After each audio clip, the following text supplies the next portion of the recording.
getting to know birds. Birds fly by flapping their wings and using their tails to steer. A flying bird's body is designed to enable this special skill. Let's have a look. Birds have strong but lightweight flight feathers and streamlined body structure. Their bodies are also lightweight. The wings are shaped to give lift while flying. The skeleton of the bird is made up of bones that are hollow and light. The muscles are strong and help the wings to move.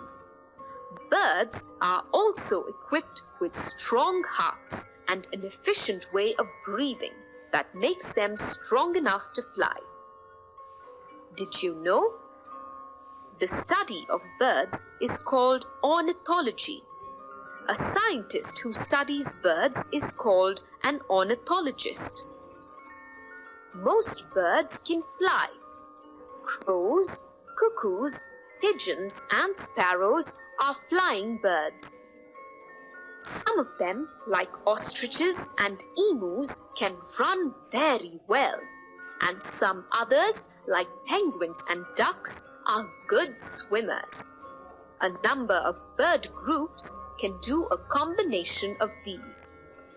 For example, a duck can swim and run, and also fly short distances. Pigeons fly and also run short distances. Penguins can swim and run. Did you know? Ostrich is the fastest running bird, but it cannot fly. It is also the fastest two-legged runner among all animals on earth. The ostrich is also the largest bird.